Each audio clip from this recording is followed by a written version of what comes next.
So good morning guys. तो चलिए start करते हैं आज के यानी कि 20 मई के इंपॉर्टेंट करंट अफेयर्स को।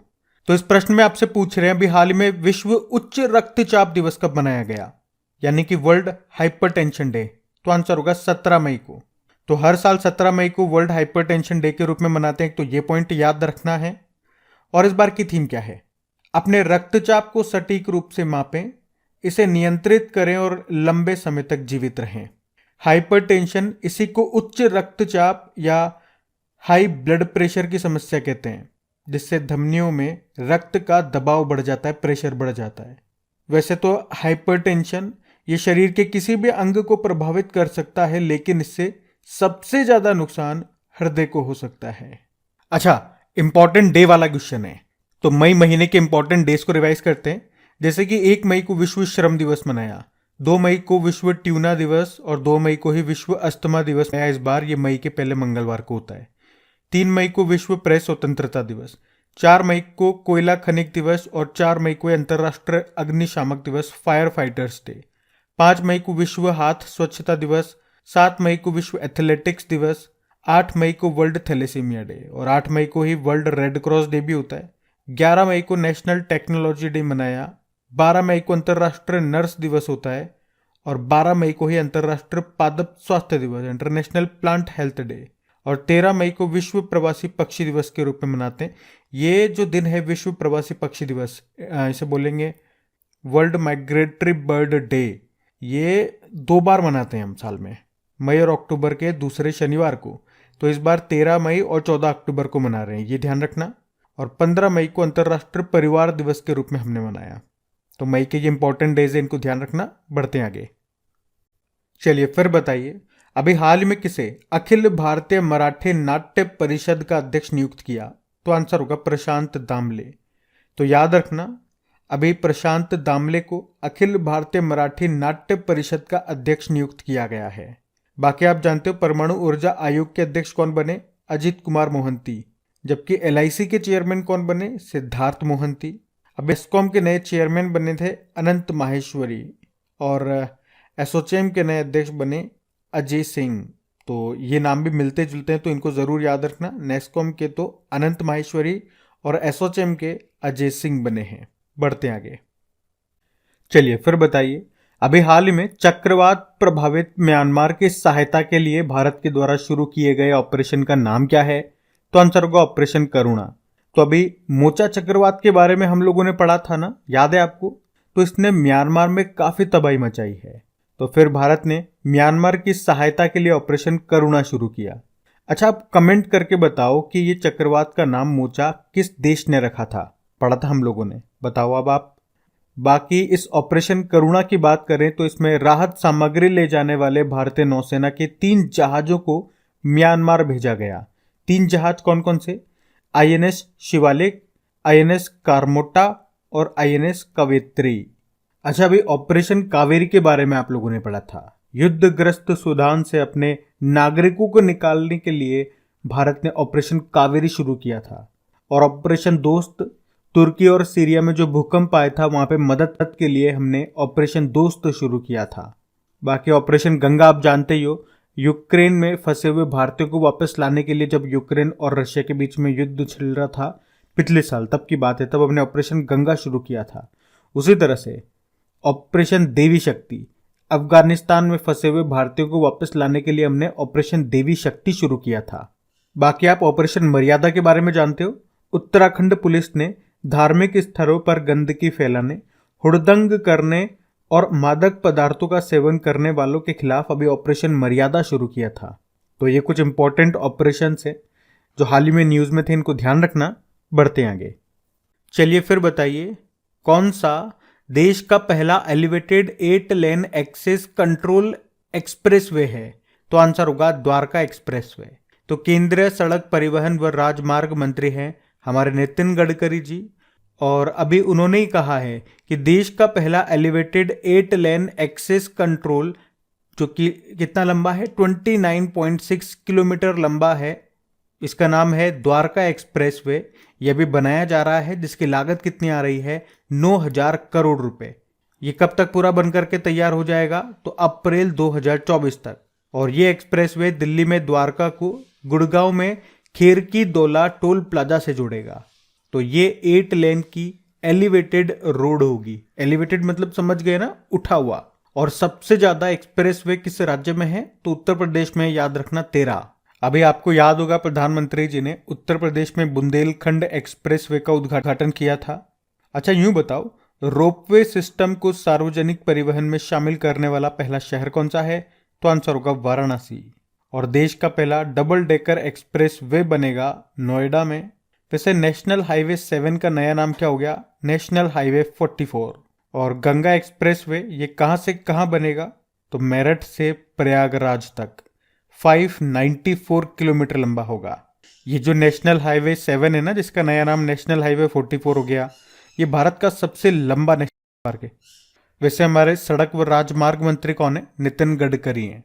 ध्यान रखना, ये बढ़ते हैं आगे। चलिए फिर बताइए, अभी हाल ही में किस राज्य ने कहा है कि वह 1 करोड़ से अधिक ऐतिहासिक दस्तावेजों को संरक्षित करेगा? तो आंसर होगा बिहार ने।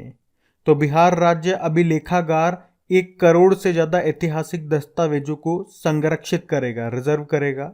और इन फाइलों में मुगल युग के फरमान और जमीन के रिकॉर्ड शामिल हैं, जिनमें राजा टोडरमल, जो कि सम्राट अकबर के नवरत्नों में से एक थे, वो भी इसमें शामिल होंगे। तो याद रखना, अभी बिहार सरकार ने बेहतर और लंबे जीवन के लिए महत्वपूर्ण और गोपनीय ऐतिहासिक कागजी दस्तावेजों के संरक्षण के उपायों की योजना बनाई है। इसमें बाबू कुंवर सिंह, महात्मा गांधी और उनके चंपारण सत्याग्रह से जुड़े दस्तावेज भी शामिल हैं। अब बात यहाँ पे बिहार की है, तो ये रहा मैप में बिहार। और वैसे बिहार में 2 स्थल हैं जो यूनेस्को की विश्व धरोहर सूची में शामिल हैं। एक तो नालंदा यूनिवर्सिटी हो गया और एक बोध गया का महाबोधि मंदिर हो गया। और देश का पहला greenfield grain based ethanol plant का उद्घाटन कहाँ हुआ? पूर्णिया, बिहार में।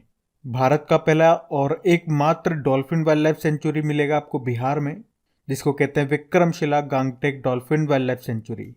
और याद रखना, भारत का पहला नेशनल डॉल्फिन रिसर्च सेंटर कहाँ पे खोला जाएगा? पटना में, राष्ट्रीय डॉल्फिन अनुसंधान केंद्र। और बिहार के बोधगया में भगवान बुद्ध की भारत की सबसे बड़ी या सबसे लंबी शयन मुद्रा में मूर्ति बन रही है, जिसकी लंबाई होगी लगभग 100 फीट। और बिहार में वाल्मीकि नेशनल पार्क आपको मिलेगा, राजगिर वाइल्ड लाइफ सेंचुरी मिलेगा, कैमूर वाइल्ड लाइफ सेंचुरी आपको यहाँ पे मिलेगा। और बिहार दिवस कब मनाते हैं? जिस दिन वर्ल्ड वाटर डे होता है, यानी कि 22 मार्च को। तो ध्यान रखना ये सारे पॉइंट्स, बढ़ते हैं आगे। चलिए फिर बताइए, अभी हाल ही में किस राज्य के मुख्यमंत्री ने सार्वजनिक वितरण के माध्यम से पैकेज्ड मसालों के वितरण का उद्घाटन किया? तो आंसर होगा त्रिपुरा। तो अभी त्रिपुरा के जो मुख्यमंत्री हैं डॉक्टर माणिक साह, उन्होंने अगरतला में, जो कि त्रिपुरा की कैपिटल है, तो अगरतला में सार्वजनिक वितरण प्रणाली के माध्यम से पैकेज्ड मसालों के वितरण का उद्घाटन किया। तो राज्य के सभी राशन कार्ड धारकों को 100 रुपये की रियायती दर पर मसाले वितरित किए जाएंगे, डिस्ट्रीब्यूट किए जाएंगे। मसालों का वितरण आवश्यक वस्तुओं की बढ़ती कीमतों से लोगों को राहत देने के राज्य सरकार के प्रयासों का हिस्सा है। वैसे राज्य सरकार ने ईंधन यानी कि फ्यूल और बिजली की कीमतों में कमी सहित लोगों की मदद के लिए कई अन्य उपायों की भी घोषणा की है। अब बात त्रिपुरा की है, तो ये रहा मैप में त्रिपुरा। देखो, त्रिपुरा की बात करें तो इसकी कैपिटल अगरतला हो गई। मुख्यमंत्री कौन है? माणिक साह। और गवर्नर है सत्यदेव नारायण आर्य। वैसे अभी त्रिपुरा हाईकोर्ट के नए चीफ जस्टिस बने हैं, AK सिंह उनका नाम है। और अभी भारत, बांग्लादेश और जापान के बीच में कनेक्टिविटी बैठक त्रिपुरा में हुई थी। अभी त्रिपुरा ने ही सहर्ष नाम से विशेष शिक्षा कार्यक्रम भी शुरू किया था।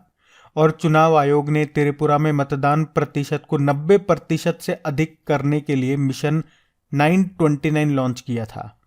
और याद रखना, एक संशोधित जैव गांव यानी कि बायो विलेज स्थापित करने वाला देश का पहला राज्य बना था त्रिपुरा। खारची महोत्सव ये त्रिपुरा में मनाया जाता है।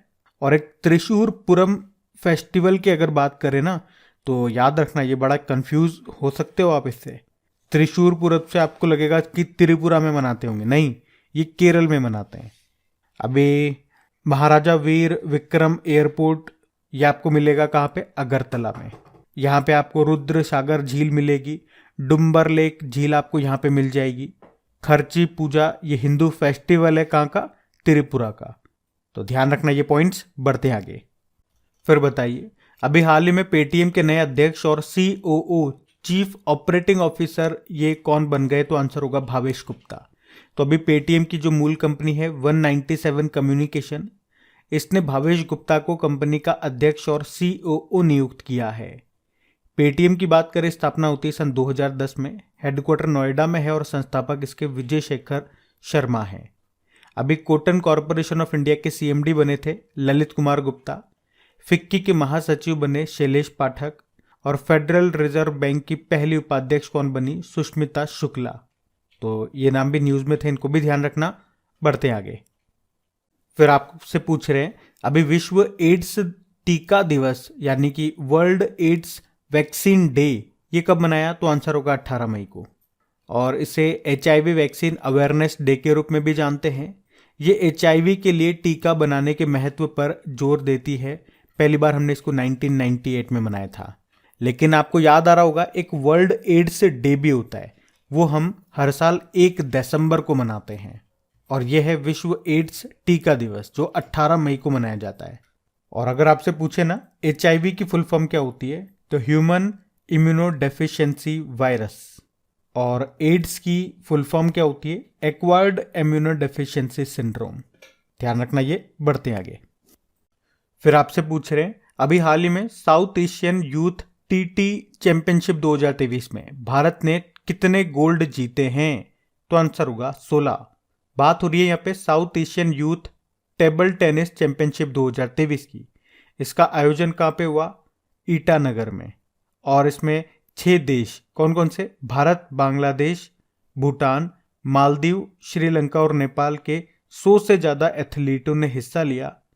तो इसमें भारत ने 16 गोल्ड मेडल जीते, जबकि एकल में यानी कि सिंगल्स में 4 सिल्वर जीते हैं। अभी आपको याद है ACC मेंस प्रीमियर कप का आयोजन हुआ था नेपाल में, जिसको नेपाल ने जीता था यूनाइटेड अरब अमीरात को हरा के। और अभी 59 नंबर की ईरानी ट्रॉफी, इसको शेष भारत ने जीता मध्य प्रदेश को हरा के। 76 नंबर की संतोष ट्रॉफी, इसको कर्नाटक ने जीता मेघालय को हरा के। याद रखना, देखो संतोष ट्रॉफी का तो संबंध फुटबॉल से है और ईरानी ट्रॉफी ये क्रिकेट की है। और इसी तरह से रणजी ट्रॉफी की बात करें, रणजी क्रिकेट की है, इसको सौराष्ट्र ने जीता था बंगाल को हरा करके। और अभी हॉकी मेंस वर्ल्ड कप जो हुए थे भारत की उड़ीसा में, उसको जर्मनी ने जीता था बेल्जियम को हरा करके। तो ये भी ध्यान रखना। बढ़ते आगे। चलिए फिर बताइए, अभी हाल ही में रतन लाल कटारिया का निधन हो गया। वे किस क्षेत्र से जुड़े थे? राजनीति। तो पूर्व केंद्रीय मंत्री और अंबाला से बीजेपी सांसद रतन लाल कटारिया का निधन हो गया अभी। उन्होंने 2021 तक जल शक्ति मंत्रालय और सामाजिक न्याय और अधिकारिता मंत्रालय के राज्य मंत्री के रूप में भी काम किया था। वे अंबाला से 16वीं लोकसभा के लिए चुने गए थे। और अभी बताओ मुझे आप, अभी 17वीं लोकसभा के अध्यक्ष कौन है? ओम बिरला है। अच्छा, वैसे अभी निधन से आपको याद आएगा, अभी पोकर के गॉड फादर का निधन हो गया। उनका नाम है डॉयल ब्रुनसन, अमेरिकी थे।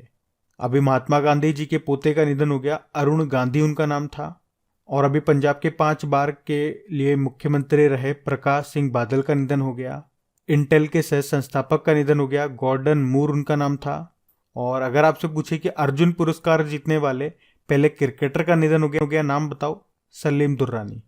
और एक प्रसिद्ध पार्श्व गायिका हैं वाणी जयराम, जिनका निधन हो गया। अभी 2023 में पद्म भूषण से इनको सम्मानित किया गया। और दिलीप महालनोबिस ORS के जनक इनको कहा जाता है। अभी इनको भी पद्म विभूषण के लिए सम्मानित किया गया 2023 से। और 2023 का पद्म विभूषण मिला डॉक्टर BV दोषी, बाल कृष्ण विठल दास दोषी, इनका भी निधन हो गया। ये एक फेमस आर्किटेक्ट थे और प्रिज्कर पुरस्कार पाने वाले पहले भारतीय, 2018 में मिला था। अभी 2022 में रॉयल गोल्ड मेडल भी मिला था वैसे इनको। एक नीलमणि फूकन का याद रखना नाम, असमिया कवि थे, 56वां ज्ञानपीठ पुरस्कार इनको मिला था। तो ध्यान रखना ये नाम।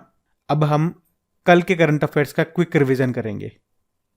तो पहला प्रश्न आपसे पूछा था कि मई 2023 में कर्नाटक के नए मुख्यमंत्री के रूप में कौन शपथ लेंगे? तो आंसर होगा सिद्धारमैया। और सबसे ज्यादा GI टैग उत्पादों के मामले में दूसरे स्थान पर कौन सा राज्य आ गया? उत्तर प्रदेश। पहले स्थान पे तमिलनाडु है। फिर आपसे पूछा अभी संयुक्त राष्ट्र महासभा ने किस दिन को विश्व सतत परिवहन दिवस के रूप में घोषित किया? 26 नवंबर।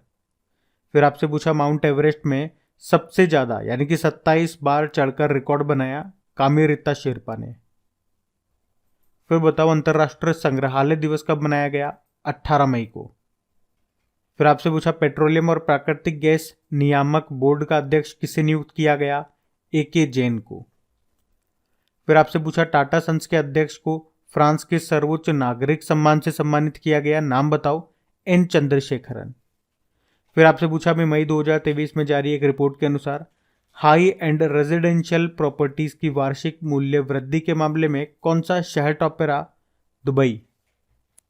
फिर आपसे पूछा भी मई 2023 में हमारे नए पृथ्वी विज्ञान मंत्री कौन बन गए? किरण रिजिजू। और फिर आपसे पूछा भी किसने संचार साथी पोर्टल को लॉन्च किया? तो अश्विनी वैष्णव ने। और गाइज अगर वीडियो को अभी तक आपने लाइक नहीं किया तो लाइक ज़रूर कीजिएगा और दोस्तों के साथ में शेयर ज़रूर करना। बाकी आपकी प्रैक्टिस के लिए इनका क्विज, इनका टेस्ट बना करके अपलोड किया जाता है आपकी क्रेक एग्जाम एप्लीकेशन पे।